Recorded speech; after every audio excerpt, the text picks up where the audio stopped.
जय हिंद मेरे प्यारे ब्रिजेशियंस एवं टॉपर। उम्मीद करता हूँ बेहतर होंगे और जितना भी मैंने पिछली क्लास में आपको पढ़ाया था उसको रिवीजन जरूर किए होंगे।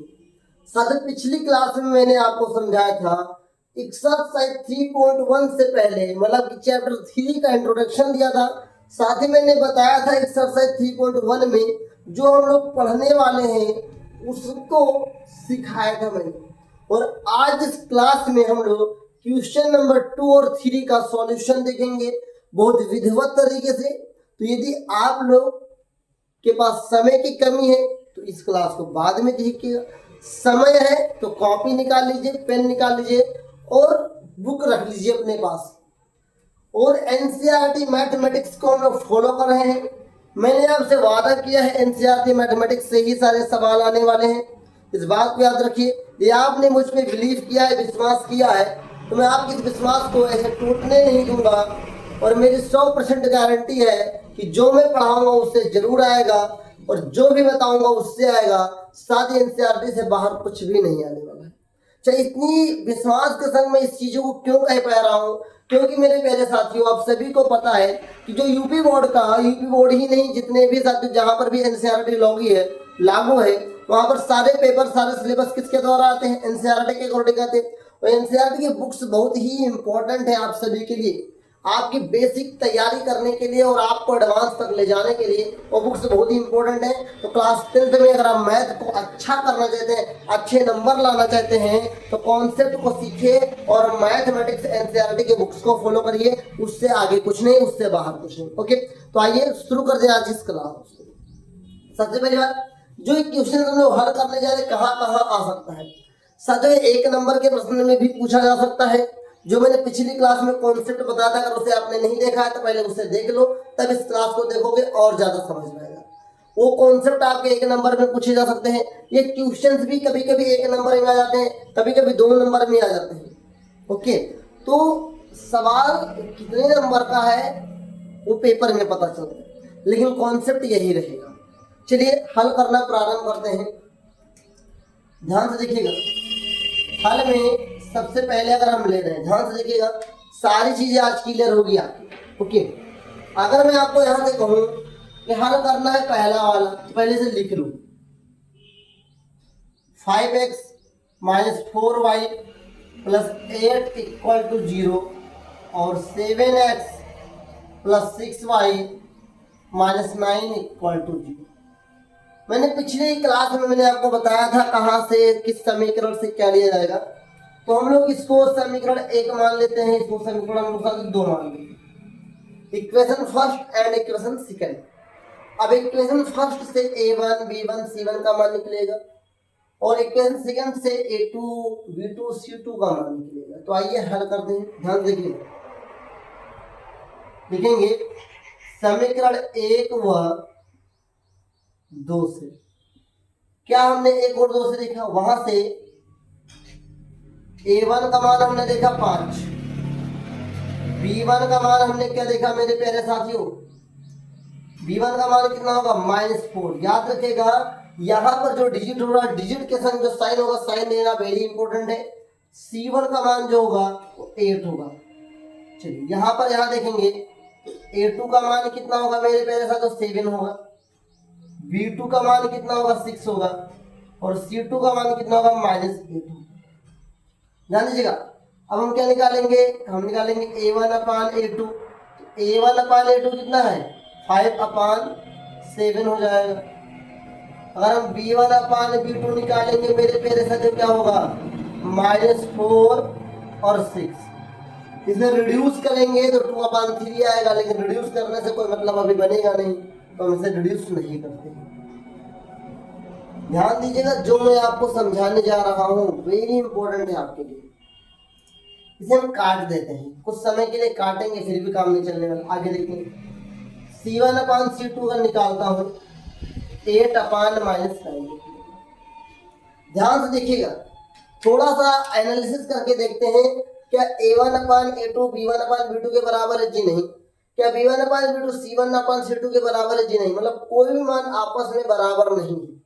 तो मैंने आपको पिछली क्लास में बताया था एक प्रतिच्छेद संपाती और समांतर बताया था। मैंने ये कहा था वहां पर कि अगर a1/a2 बराबर नहीं है b1/b2 के तो प्रतिच्छेद होगा। अगर शुरुआती समय में काम नहीं चलेगा तब हम आगे बढ़ेंगे। तो हम देख ये पा रहे हैं कि a1/a2 b1/b2 के बराबर है ही नहीं, तो हम आगे बढ़ेंगे नहीं। तो यहीं पर लिख देंगे। इतना करने के बाद लिखेंगे यहां पर हियर, इंग्लिश वाले लिखेंगे here a1/a2 is not equal, does not equal b1/b2। मैंने क्या बताया कि जो a1/a2 का मान है वो b1/b2 के बराबर नहीं है। ये आप सभी को दिख रहा है। ओके, अतः दी गई क्या है, अतः दी गई रैखिक समीकरण युग्म, अतः दी गई रैखिक समीकरण युग्म क्या है, प्रतिच्छेद है। क्या है, प्रतिच्छेद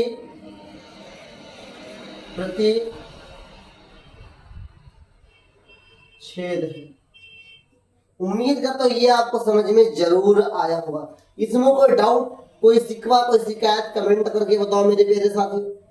कितना आसान है। सबसे पहले प्रश्न को लिखना है, फिर समीकरण 1 से a1 b1 c1 का मान निकालना है, समीकरण 2 से a2 b2 c2 का मान निकालना है, फिर a1/a2 b1/b2 c1/c2 निकाल लेना है। फिर देखना अगर ये दोनों बराबर है तो फिर हम इसके आगे वाला सूत्र यूज करेंगे। यदि ये दोनों बराबर नहीं है तो हम इसी सूत्र का उपयोग करेंगे। उम्मीद करता हूँ ये आपको समझ में जरूर आया होगा। कोई डाउट कमेंट करके जरूर पूछिए। आइए अब हम साथियों इस क्वेश्चन नंबर 2 को सॉल्व करते हैं। अब देखिएगा साथियों, हमारा जो दूसरा प्रश्न है, जो दूसरा हम लोग हल करने जा रहे हैं वो क्या है, और 9x + 3y + 12 = 0, और ये क्या है 18x + 6y + 24 = 0। इस क्वेश्चंस को हल करना है, बहुत ही सिंपल प्रोसेस है। सबसे पहले हमें क्या करना है, समीकरण से 1 मानेंगे, इसे हम 2 मानेंगे। फिर मैंने क्या लिखने के लिए बोला कि समीकरण 1 व 2 से, समीकरण 1 व 2 से क्या a1 का मान कितना होगा, 9 होगा मेरे प्यारे साथियों।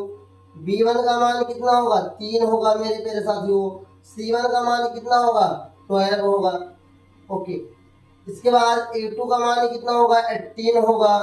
b2 का मान मेरे प्यारे साथियों कितना होगा, 6 होगा। c2 का मान कितना होगा, 24 होगा। इतनी वैल्यू लिख लिया, समझ में आया। अब देखिए ध्यान से, अब क्या निकालना है, a1/a2, a1 का मान 9, a2 का मान 18, काटेंगे 9 × 9 9 दूनी 18, हमारे पास कितना आएगा 1/2 आएगा। अगर यहाँ आएंगे तो क्या हो जाएगा मेरे प्यारे साथियों, यहाँ पर हमें निकालना है अब b1/b2। तो b1/b2 कितना है, 3/6 है। 3 × 3 3 दूनी 6, तो यहाँ पर क्या है 1/2, यहाँ पर भी आ गया। आगे जब बढ़ेंगे तो क्या निकालेंगे, c1/c2, और c1 का मान कितना है 12, c2 का मान कितना है 24, तो 12 × 12 12 दूना 24, कितना है 1/2। इसे मत पूछो, कोई बात नहीं। हम यहाँ पर क्या देखने को पाए कि a1/a2 का मान भी 1/2 आया, b1/b2 का मान भी 1/2 आया, c1/c2 का मान भी 1/2 आया। हम क्या देखने को पाए हैं कि तीनों के तीनों वैल्यू सेम है। तब क्या लगाएंगे, यहाँ पे ध्यान से देखिएगा, लिखेंगे यहाँ पर a1/a2 बराबर है b1/b2 बराबर है c1/c2। तीनों वैल्यू बराबर है, और जब तीनों वैल्यू बराबर होता है तो कौन सा होता है, संपाती। तो लिखेंगे तीनों बराबर है, इसलिए क्या, इसलिए ध्यान से देखिएगा, इसलिए दी गई रैखिक समीकरण युग्म, दी गई रैखिक समीकरण युग्म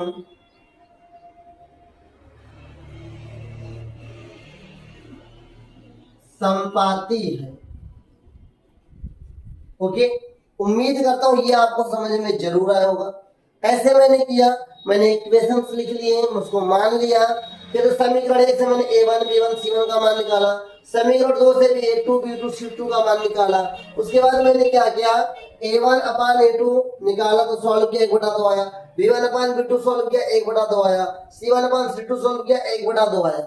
फिर मैंने यहाँ पर क्या पाया कि तीनों की तीनों वैल्यू क्या है, सेम है। जब तीनों की तीनों वैल्यू सेम होगी तो क्या है, a1 अपान a2 बराबर होगा b1 अपान b2 बराबर होगा c1 अपान c2। और जब ये तीनों बराबर होंगे तो संपाती होगा। क्या होगा मेरे प्यारे साथियों, संपाती होगा। ये सब कहाँ से आ रहा है, ये सब मैंने पिछली क्लास में आपको इंट्रोडक्शन दिया था। अगर नहीं देखे मेरे लाल, उस क्लास को जरूर देख लीजिए, लिंक डिस्क्रिप्शन में मिल जाएगी, जा करके देख लो। बहुत ही आसान लैंग्वेज में मैंने समझा दिया। ये समझ में आया?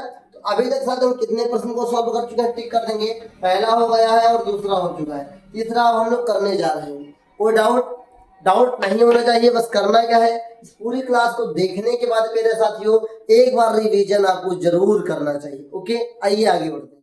अब हम लोग जो प्रश्न हल करने जा रहे हैं वो हमारा है साथियों क्वेश्चन नंबर 2 का तीसरा प्रश्न। क्या है देखते हैं, ध्यान से लिखेंगे सभी लोग। लिखा हुआ था जो 6x minus 3y plus 10। Okay, यहाँ पर है क्या, यहाँ पर है 2x माइनस वाई प्लस 9। यहाँ पर भी 0, 9 सही बनाऊंगा, और यहाँ पर भी 0। अब हम लोग इसे हल करने का प्रयास करेंगे। सबसे पहले इसको समीकरण 1 मानेंगे, इसे समीकरण 2 मानेंगे। लिख सकते हैं, माना नहीं लिखेंगे कोई दिक्कत की बात नहीं। फिर उसके बाद क्या लिखना होता है, समीकरण 1 व 2 से इंग्लिश वाले क्या लिखेंगे, from equation first and second. याद रखिए जो मैं लैंग्वेज लिख रहा हूँ, जो मैं साथियों यहाँ पर हिंदी लिख रहा हूँ, वो बहुत ही इंपॉर्टेंट रोल प्ले करता है किसी क्वेश्चंस को सॉल्व करने में। और क्वेश्चन बहुत अच्छा सॉल्व किया, लास्ट में जो हिंदी मैंने लिखी थी, अगर वो नहीं लिखते हैं आप तो आपसे गलती हो सकती है, हो सकता है, और ज़्यादा से ज़्यादा सवाल सॉल्व करने के बावजूद भी आप कंफ्यूजन में रहते हैं। तो आप ध्यानपूर्वक मुझे सुनेंगे और अच्छे से सुनेंगे, जितना कहूँगा उतना करेंगे तो मेरा विश्वास है, और आपको भी धीरे धीरे विश्वास हो जाएगा कि गणित बहुत ही आसान है और गणित में आप अच्छा नंबर ला सकते हैं, बस रिवीजन कर करके। जैसे मैं कहूँगा इस क्लास को देखने के बाद रिवीजन जरूर करिएगा। ओके, अब देखिए ध्यान से, समीकरण 1 व 2 से क्या है, समीकरण 2 से a1 का मान यहाँ पर 6 हो जाएगा। याद रखिएगा हम वेरिएबल्स को नहीं लेते हैं, वेरिएबल्स के साथ जो डिजिट होता है उसको लिया जाता है। अगर मान लेते केवल वेरिएबल्स है तो वहां पर 1 लेते हैं, क्या लेते हैं, 1 लेते हैं। तो a1 का मान 6 हो गया, और a2 का मान कितना हो जाएगा, a2 नहीं सर b1 का मान -3। मैंने बताया डिजिट के साथ जो साइन होगा उसे लेंगे, और c1 का मान कितना होगा, 10 होगा। यहाँ पर देखते हैं, यहाँ पर हमने क्या देखा कि a2 का मान कितना है मेरे प्यारे साथियों, 2 है। यहाँ पर b2 का मान कितना है, यहाँ पर साथियों केवल वेरिएबल है, कोई डिजिट नहीं है, तो यहाँ पर 1 लेंगे, और साथियों माइनस लगा तो माइनस का 1 लेंगे।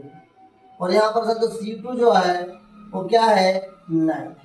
इतना करने के बाद हमें क्या करना होता है वो आप सभी को पता है कि a1 अपान a2 निकालना है। a1 अपान a2 मतलब 6 अपान 2, 2 1 कम 2, 2 3 6 आएगा, बराबर का 3 हो गया। चलिए आगे बढ़ेंगे तो b1 अपान b2 निकालना है। b1 का मान -3 है, b2 का मान -1 है, माइनस से माइनस कट जाएगा, केवल 3 बचेगा। अगला आता है साथियों c1 अपान c2, तो c1 का मान कितना है, 10, और c2 का मान कितना है, 9। अब आपने क्या देखा कि a1 अपान a2 का मान साथियों 3 आया, b1 अपान b2 का मान 3 आया, लेकिन c1 अपान c2 का मान 10/3 आया। यहाँ पर आपने क्या देखा कि a1 अपान a2 बराबर है b1 अपान b2 का, लेकिन c1 अपान c2 के मान के बराबर नहीं है। तो इसका भी लैंग्वेज में लिखने जा रहा हूँ, ध्यान से देखिए कैसे लिखेंगे। यहाँ पे लिखेंगे, यहाँ पर हाँ क्या है, यहाँ पर a1 अपान a2 बराबर है b1 अपान b2 के, लेकिन ये बराबर नहीं है c1 अपान c2। समझ में आया? ये बहुत ही रोल प्ले करता है क्वेश्चन को सॉल्व करने में। इस प्रकार के प्रश्नों को a1 अपान a2 बराबर है b1 अपान b2 के, लेकिन c1 अपान c2 कहीं बराबर है, तो बराबर नहीं का चिन्ह हो गया। लिखेंगे इसलिए, क्या, इसलिए दी गए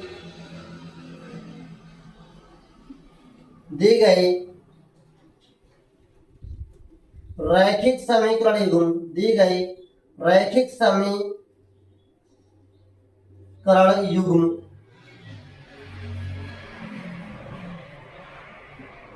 समांतर। ओके, उम्मीद करता हूं आपको समझ में जरूर आया होगा। अगर कोई डाउट है तो कमेंट करके पूछ सकते हैं। कैसे भैया, ये सब कहां से मैं बता दे रहा हूं, ये समांतर है, ये संपाती है और ये प्रतिच्छेद है। इस सब में साथियों कॉन्सेप्ट से बता रहा हूं। कॉन्सेप्ट कहाँ सीखने को मिलेगा, इससे पहले मैंने एक क्लास ली है, उसको देख लीजिए, लिंक आपको डिस्क्रिप्शन में मिल जाएगी। यहाँ पर मैंने दे दिया है लिंक, उसे देख लीजिए डिस्क्रिप्शन में।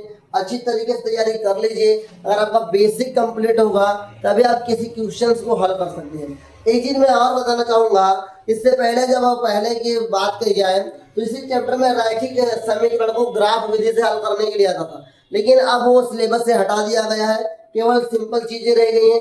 अब आपके लिए कठिन चीजें नहीं है, आप प्रयास करते रहिए, रिवीजन करते रहिए। तो अभी तक साथियों हम लोग कितने प्रश्न को हल कर चुके हैं, 3 प्रश्न को हल कर चुके हैं, जो कि साथियों एक्सरसाइज 3.1 का क्वेश्चन नंबर 2 था, जो कि कंप्लीट हो गया। ओके, तो क्वेश्चन नंबर 2 कंप्लीट हुआ, बहुत ही अच्छी तरीके से, बहुत ही साधारण तरीके से मैंने बताया। इससे ज्यादा कठिन आपका सिलेबस नहीं है, बस आपको धीरे धीरे प्रयास करते रहना है। अब हम लोग आगे बढ़ेंगे और इस क्वेश्चन नंबर 3 की शुरुआत करते हैं और इसी क्लास में उसका अंत भी करेंगे। बस आप ध्यान पूर्वक इस क्लास को पूरा देखिएगा। आइए साथियों आगे बढ़ो। आइए मेरे प्यारे ब्रिजेशन टॉपर, अब हम लोग जो प्रश्न हल करने जा रहे हैं वो एक्सरसाइज 3.1 का क्वेश्चन नंबर साथियों 3 है, जो कि सवाल हमसे कर रहा है कि अनुपातों A1/A2, B1/B2 और C1/C2 की तुलना कर ज्ञात कीजिए कि निम्न रैखिक समीकरणों के युग्म संगत है या असंगत है।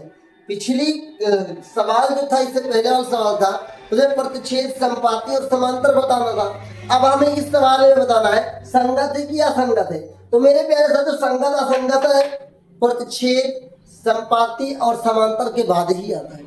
तो लगेगा सेम टू सेम वैसे ही सवाल, पर लास्ट में जब हम हिंदी लिख रहे होंगे तब थोड़ा सा परिवर्तन करेंगे। तो आपको कोई परेशान नहीं होना कि कोई नया मेहमान आ गया। नया मेहमान नहीं है, पुराना मेहमान है, बस इसकी खातिरदारी थोड़ा सा अलग होगी। ओके, तो देखिए हल करेंगे। पहला सवाल आपके सामने, क्या सवाल है आपके पास सामने, 3x + 2y = 5 और 2x - 3y = 7। ये आपके पास प्रश्न है मेरे प्यारे साथियों। इसको हल करेंगे और इसे हम समीकरण 1 मानेंगे, इसे समीकरण 2 मानेंगे। तो समीकरण क्या लिखेंगे, समीकरण 1 व 2 से, समीकरण 1 व 2 से हम चर्चा करेंगे तो क्या पाते हैं, A1 का मान 3 हो जाएगा, B1 का मान साथियों 2 हो जाएगा, कितना हो जाएगा 2, C1 का मान कितना हो जाएगा 5 हो जाएगा। याद रखिए उस साइड में तो उस साइड को ही ले लेंगे, ABC से मान लेंगे, दिक्कत की बात नहीं है। ओके, ध्यान से देखिएगा, घबराना नहीं है आपको। ओके, यहां से अगर हम A2 की बात करेंगे तो मेरे प्यारे साथियों क्या होगा 2। अगर हम यहाँ से B2 की बात करेंगे -3। अगर यहाँ हम C2 की बात करेंगे 7। घबराना नहीं है। ओके, ध्यान दीजिएगा। अब क्या करेंगे, A1/A2, A1/A2 3/2 हो जाएगा। ओके, B1/B2 देखेंगे तो B1 का मान 2, B2 का मान -3, C1/C2, C1/C2 में क्या होगा 5/7 होगा। ध्यान से देखिए, मेरी बात को सुनिएगा, ये सवाल आपको कंफ्यूज कर सकता है। यहाँ पर आपने देखा A1/A2, B1/B2 में तो सारे डिजिट सेम आपको लग रहे हैं, बट वैल्यू सेम नहीं है। डिजिट आपको सेम लग रहे हैं बट साइन भी सेम नहीं है। क्यों, यहाँ पर जो डिनोमिनेटर है वो 3 है, यहाँ डिनोमिनेटर 3 है, ये तो वैसे गड़बड़ हो गया। दूसरी बात, यहाँ पर प्लस सारे साइन है, यहाँ पर तो एक माइनस बैठा है, तो इसलिए दोनों सेम नहीं है। तो मैंने क्या बताया, जब शुरुआत में ही मेरा काम बन रहा है तो हम वहां बढ़ेंगे नहीं, जब ये दोनों सेम हो जाते तब हम आगे बढ़ते। ये दोनों सेम नहीं है, हम यहीं पर अपना आंसर लिखने का प्रयास करेंगे। ध्यान से देखिएगा, यहाँ लिखेंगे यहां पर a1/a2 बराबर नहीं है, या a1/a2 is not equal b1/b2, ये दोनों बराबर नहीं,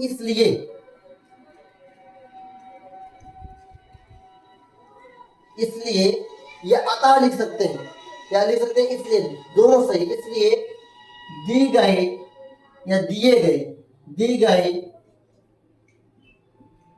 रैखिक समीकरण युग्म, दी गए रैखिक समीकरण युग्म प्रतिच्छेद, क्या मेरे पर दो प्रतिच्छेद है, और प्रतिच्छेद है अतः यह संगत है। कुछ समझ में आ रहा है? प्रतिच्छेद है अतः यह संगत है। अब ये संगत कहां से आ गया? तो मैंने पिछली क्लास में जब मैं इंट्रोडक्शन आपको बता रहा था, मैंने समझाया था कि अगर किसी भी दी गए रैखिक समीकरण युग्म प्रतिच्छेद है या समपाती है तो वो संगत के अंदर आएगा, समांतर है तो असंगत के अंदर आएगा। क्लियर हुआ?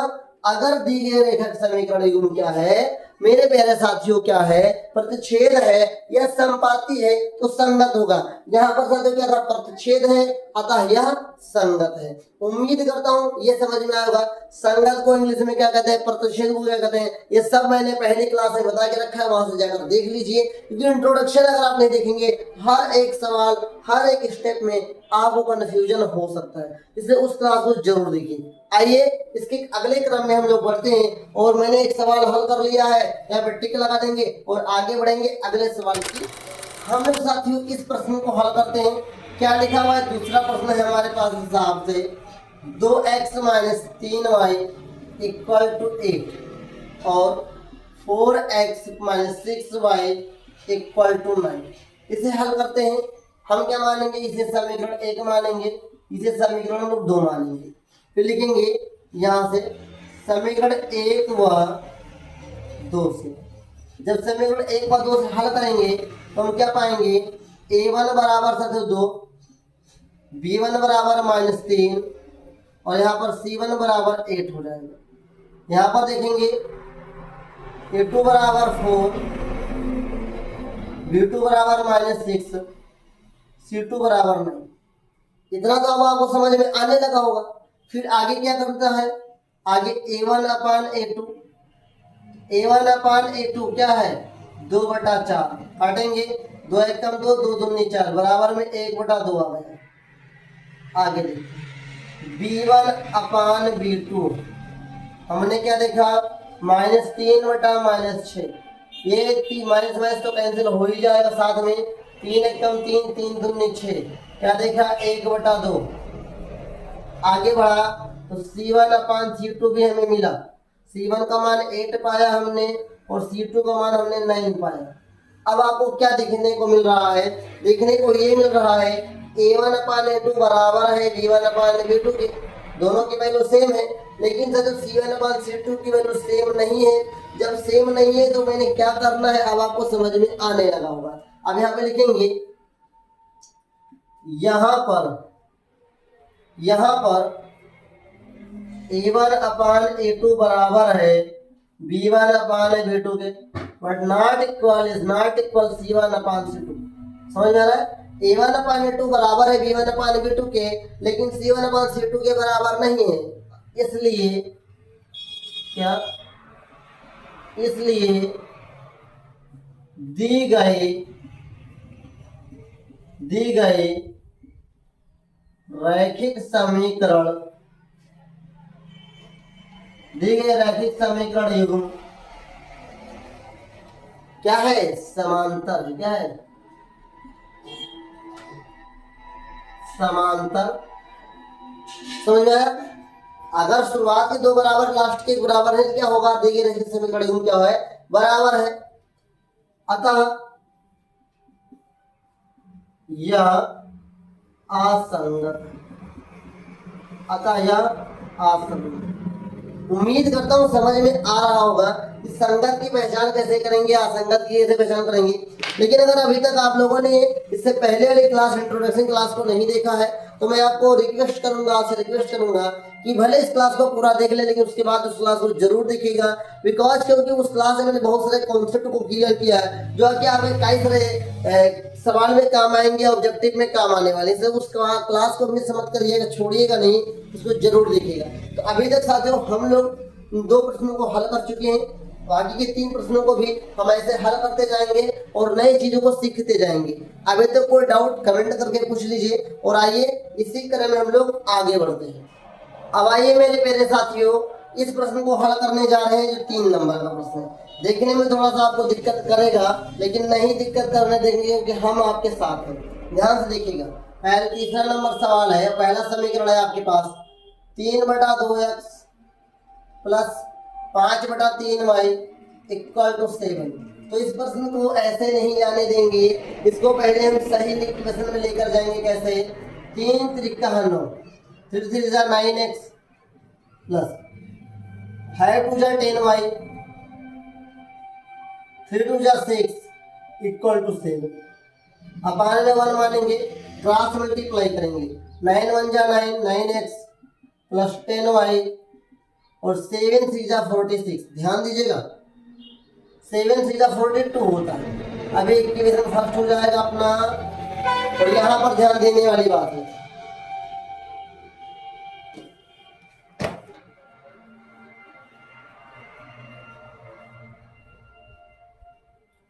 ध्यान दीजिए यहाँ पर ये 14 होना चाहिए। तो दूसरा समीकरण क्या है? 9x minus 10y equal to 14, समीकरण 2 हो जाएगा। इतनी बात मेरी आपको समझ में आ रही कि नहीं आ रही? इतना समझ में आ जाना चाहिए आपको। अब हम लोग क्या करने जा रहे हैं, ध्यान से देखिएगा। सबसे पहले हम क्या लिखेंगे? समीकरण 1 व 2 से। समीकरण 1 व 2 से क्या है? a1 का मान 9, b1 का मान 10 हो जाएगा, c1 का मान 42 हो जाएगा। इधर a2 का मान 9, b2 का मान -10, c2 का मान 14। अब लोग इसको यहाँ हल करेंगे क्योंकि प्लेस की थोड़ी कमी है। अब ध्यान से देखिएगा, हम अगर यहाँ पर हल करेंगे तो यहाँ पर क्या होगा? a1/a2 सॉल्व करते हैं तो 9/9 कट हो जाएगा, यहाँ पर 1 बचेगा। सॉल्व करते हैं b1/b2 को मेरे प्यारे साथियों, तो ये हो जाएगा 10/-10, कट करेंगे तो यहाँ पर आएगा -1। और यहाँ पर साथियों c1/c2 जब होगा तो ये हो जाएगा 42। ध्यान दीजिएगा, 42/14, 14 3 जा क्या होता है मेरे प्यारे साथियों? 42। हम यहाँ पर क्या देखने को पाए? यहाँ पर a1/a2 बराबर नहीं है b1/b2। बहुत बच्चे कहेंगे बराबर है सर, कहाँ बराबर है? यहाँ पर माइनस लगा है, यहाँ पर माइनस है ही नहीं। कहेंगे सर क्या माइनस से सवाल पलट जाता है? सर माइनस 0.011 अगर डिफरेंस आता है ना, क्वेश्चंस गलत हो सकते हैं। मैथमेटिक्स इसीलिए सालों कभी कभी डिफिकल्ट हो जाती है कि एक साइन का बहुत बड़ा रोल होता है, और एक साइन से पूरे सवाल गलत हो सकते हैं। तो हमने क्या देखा? a1/a2 बराबर नहीं है b1/b2 के, तो पहले हमारा काम बनेगा, जहाँ पे लिखेंगे यहाँ पर a1/a2 बराबर नहीं है, मतलब a1/a2 is not equal b1/b2, इसलिए दी गई रैखिक समीकरण युग्म प्रतिच्छेद है। क्या है? प्रतिच्छेद है, और प्रतिच्छेद है तो क्या है? संगत है। अतः यह संगत। इंग्लिश में क्या लिखेंगे? Here a1/a2 is not equal b1/2, so these linear pair equation are consistent, so this is consistence होता है। संगत को consistence बोलते हैं और प्रतिच्छेद को इंटरसेक्शन बोलते हैं। क्या बोलते हैं? इंटरसेक्शन लाइन बोलते हैं। प्रतिच्छेद रेखा को इंटरसेक्शन लाइन बोलते हैं। इतना समझ में आया? होता है। अभी आपको थोड़ा डिफिकल्ट लग रहा हो कैसे क्या हो जाता है ना, लेकिन विश्वास करिए, बस आप लिखते जाइए। जो मैं सॉल्व कर रहा हूँ नहीं समझ में फिर भी लिख डालो। एक बार दोबारा क्लास को देख लीजिए एक बार, और एक बार सही लगे या गलत लगे, सही लगे या गलत लगे, बस एक बार रिवीजन कर डालना क्लास खत्म होने के बाद। गारंटी कहता हूँ कुछ ना कुछ आपको पकड़ में आने लगेगा। बस 2-3 रिवीजन दे दोगे, सवाल आपके हक में हो जाएगा। तो अभी तक हम लोग कितने प्रश्न को हल कर चुके हैं? 3 प्रश्नों को हल कर चुके हैं और 2 प्रश्न हमारे पास और बचे हैं, उनको हमें हल करना है। आपके साथ हल करना है, आप साथ जरूर दीजिए। आपके बिना हम नहीं, हमारी कोई वैल्यू नहीं। इसलिए आपका बहुत बहुत धन्यवाद कि आपने हमको चुना मैथ के लिए और आपने हम पे विश्वास किया। आइए साथियों, अब आइए इसी क्रम में हम लोग अगले प्रश्न क्वेश्चन नंबर 3 का चौथा भाग हल करने जा रहे हैं। प्रश्न हमारे पास कुछ इस प्रकार से है, 5x minus 3y equal to 11। Okay, फिर यहाँ पर है minus 10x plus 6y equal to minus 22। कुछ इस प्रकार से हमारे पास प्रश्न है और इसको हमें हल करना है। धीरे धीरे हम क्या करेंगे, सबसे पहले समीकरण से 1 मान लेंगे, समीकरण से हमने 2 माना। यहाँ पर क्या लिखने वाले हम लोग लिखेंगे समीकरण 1 व 2 से। अब समीकरण 1 व 2 से हम लोग क्या पाएंगे, समीकरण 1 से a1 का मान 5 और b1 का मान -3, c1 का मान ओनली 11, a2 का मान -10, b2 का मान 6, c2 का मान -22। याद रखिए, मेरा बात मानिए साथियों। कभी कभी आपके मन में ये भी उठ सकता है कि माइनस को लिखा जाता है, प्लस क्यों नहीं लिखा जाता है? प्लस अंडरस्टूड होता है, मीन्स प्लस छिपा हुआ होता है, इसलिए आपको घबराने की जरूरत नहीं है। प्लस हो या ना हो, प्लस हमेशा सभी जगह होता है। ओके, अब इसके बाद हमको क्या करना होता है आप सभी को पता है। a1/a2 निकालेंगे पहले। a1/a2 मतलब कि 5/-10 सॉल्व करेंगे। 5 × 1 = 5, 5 × 2 = 10 मतलब कि -1/2 आ जाएगा। नीचे वाला माइनस ऊपर जा सकता है स्टैंडर्ड फॉर्म में लिखने के लिए। ओके, अगला b1/b2, b1 का मान -3, यहाँ पर 6, 3 × 1 = 3, 3 × 2 = 6, यहाँ -1/2। आगे बढ़ेंगे तो क्या है c1/c2, c1/c2 है तो क्या है पहले साथियों 11/-22, तो 11 × 1 = 11, 11 × 2 = 22, तो -1/2 यहाँ पर। आपको क्या देखने को मिला कि a1/a2 का मान -1/2, b1/b2 का भी मान -1/2, c1/c2 का मान भी -1/2। तीनों की वैल्यू क्या सेम है, और तीनों की वैल्यू सेम है तो अब हमें क्या लिखना, रेफरेंस लिखना होगा। क्या लिखना है, कांस्टेंट्स लिखना होगा। ध्यान से देखिएगा, यहाँ लिखेंगे यहाँ पर क्या पाया हमने, a1/a2 बराबर है b1/b2 बराबर है c1/, तीनों बराबर है,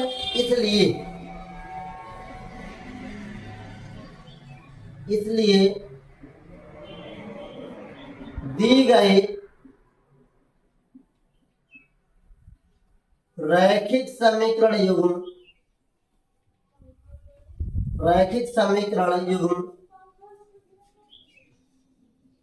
क्या है, समपाती है।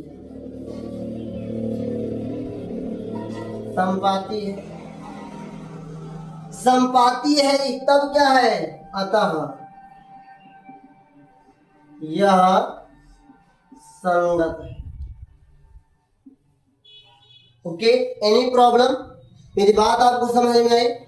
ओके, यहाँ पर क्या है, तीनों के तीनों एक दूसरे के बराबर है, इसलिए संपाती है, इसलिए क्या है, संगत है। ओके, हम लोग 4 प्रश्नों को हल कर चुके हैं कोई डाउट तो आप पूछते रहिए, कमेंट के थ्रू पूछते रहिए। अगर आपको कुछ और डाउट है तो साथियों आपको पता है अकेडमी का नंबर मैंने दे के रखा है, वहाँ से अपने भी आप पता कर सकते हैं। एनी प्रॉब्लम आप कॉल करिए, मैसेज करिए, आपका रिप्लाई जरूर किया जाएगा। कमेंट करिए, लेकिन स्टडी करिए अच्छी तरीके से। मेरा एक ही प्रयास है कि आपको मैथ समझ में आनी चाहिए और मैथ आपको आसान लगना चाहिए। इसके लिए मुझे कुछ भी करना पड़े मैं करने के लिए तैयार हूँ, करना पड़े मुझे करने के लिए तैयार हूँ। बस आपको करना क्या है, प्रयास करना है। बस आप होपलेस मत होइएगा। होपलेस मीन्स आप आशा मत तोड़िएगा, यार मुझसे नहीं होने वाला, आपसे ही होने वाला है। बस आप करने का प्रयास करिए, आपसे जरूर होगा, आपसे जरूर होगा। बस आप करने का प्रयास जरूर करिए। ओके, अब हम लोग क्या करने जा रहे हैं, एक लास्ट सवाल क्वेश्चन नंबर 3 का सॉल्व करेंगे। फिर इसके बाद कुछ कॉन्सेप्ट बताना है मुझे, फिर उसके बाद हम लोग इस क्लास को एंड करेंगे। तो आइए कुछ पल कुछ समय और इस क्लास को देते हैं और कुछ एक प्रश्न को और हल करने का प्रयास करते हैं। अब आइए मेरे प्यारे साथियों, अब हम लोग जो हल करने जा रहे हैं वो क्वेश्चन नंबर 3 का 5वां क्वेश्चन है। यहाँ पर लिखा हुआ है 4/3 x + 2y = 8। इसको सॉल्व करेंगे, 3 2 जा 6 हो जाएगा, 4/3 सॉरी यहाँ पर 1 मान के क्रॉस मल्टीप्लाई करेंगे, 4 1 जा 4, 4x प्लस 3 2 जा 6, 6y अपान 3 1 जा 3 = 8। यहाँ पर 1 मान के फिर क्रॉस मल्टीप्लाई करेंगे तो साथ क्या हो जाएगा, 4 1 जा 4x प्लस 6 1 जा 6y = 8 3 जा 24। इसे इक्वेशन 1 मानते हैं। और नीचे जो लिखा हुआ है, क्या लिखा है, 2x + 3y = 12। ये क्या है, समीकरण 2 है। इसको सॉल्व करेंगे, क्या लिखेंगे, समीकरण फर्स्ट व सेकंड से, from equation first and second English वाले लिख सकते हैं। ओके, हमने क्या पाया कि a1 का मान 4 होगा और यहाँ से b1 का मान कितना होगा, 6 होगा, c1 का मान कितना होगा, 24 होगा।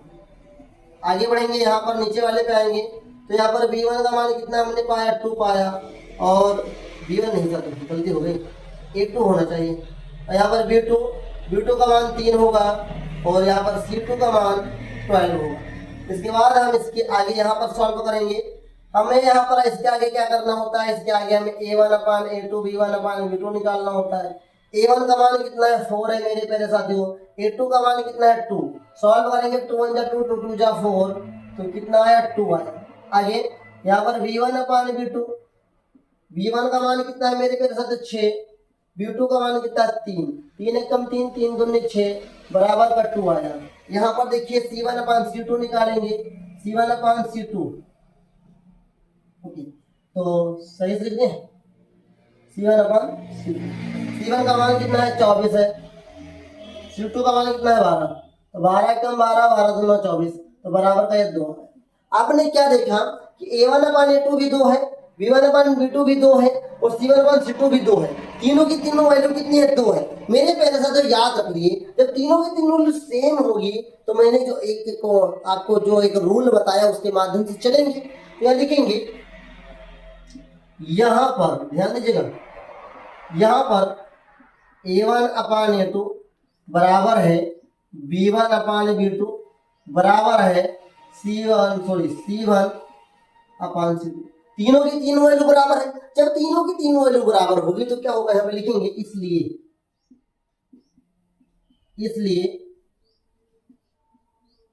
दी गई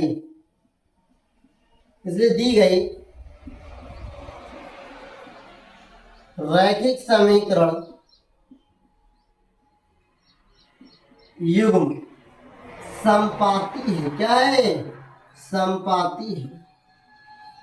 ओके, यहाँ पर a1/a2 बराबर है b1/b2 बराबर c1/c2, इसलिए दी गई रैखिक समीकरण युग्म क्या है, समपाती है। अतः यह संगत है। उम्मीद करता हूँ ये आपको समझ में आया होगा। और इसी प्रश्न के सॉल्व के साथ साथ मैंने 5वां प्रश्न भी सॉल्व कर लिया। मतलब कि आज हमने अभी तक जो सॉल्व किया है एक्सरसाइज 3.1 में क्वेश्चन नंबर 2 और 3 को सॉल्व किया है। बहुत ही विधिवत तरीके से, जहाँ पर मैंने बताया कि संगत कब होगा, संगत कब होगा मेरे प्यारे साथियों। ये भी मैंने आपको बताया कि प्रतिषेध समांतर संपाती कब होगा। मैंने लास्ट में जो हिंदी लिखी है इसका बहुत बड़ा रोल है। क्वेश्चंस को सॉल्व करने के बाद अपने आंसर को लिखते समय इस प्रकार के कॉन्स्टेंट, इस प्रकार के एक्सप्रेशन और इस प्रकार के साथियों रेफरेंस को लिखना मत भूलिएगा, वरना सवाल आपका सही होते होते भी गलत हो जाएगा। तो आपको सही तरीके से लिखना है, अच्छी तरीके से लिखना है, कोई भी साथियों गलती नहीं करना है प्रश्न को हल करते समय, जिससे कि एक भी नंबर आपको काटा जा सके। बाकी अभी तक जितना मैंने आपको सिखाया, कोई डाउट कोई कमेंट कर दीजिए, कोई कमेंट कर दो, कोई भी डाउट रह गया हो। तो वीडियो कैसी लगी कमेंट बॉक्स में बताइएगा। वीडियो अच्छी लगी तो लाइक करके अपने दोस्तों से शेयर जरूर करिए, उनको भी दिखाइए, समझाइए कि भैया बीएससी की तरह कितनी आसान लैंग्वेज में इस मैथ को समझाया जा रहा है। और आप अगर कमेंट करेंगे सर ये भी समझ में नहीं आया ना, इससे आसान में कर दूंगा, लेकिन मैं रिक्वेस्ट करूंगा इस क्लास को और देख लिया अच्छी तरीके से तो एक बार रिवीजन जरूर करिए, फिर मुझसे कहिए समझ में आ रहा है कि नहीं आ रहा है। बाकी अगर कोई डाउट है कमेंट करके पूछिए। फिर मिलेंगे इसके नेक्स्ट क्लास में और एक नई चीज मैं आपको सिखाऊंगा, तो इसलिए सीखने के लिए तैयार रहिए। बीएससी के संग मैथ और साइंस हो या कोई भी अदर सब्जेक्ट जो आप सीखना चाहते हैं कमेंट करके बताएंगे, या कोई टॉपिक जो आपको समझ में नहीं आ रहा है कमेंट करिए, उसका वीडियो आपको जरूर मिलेगा।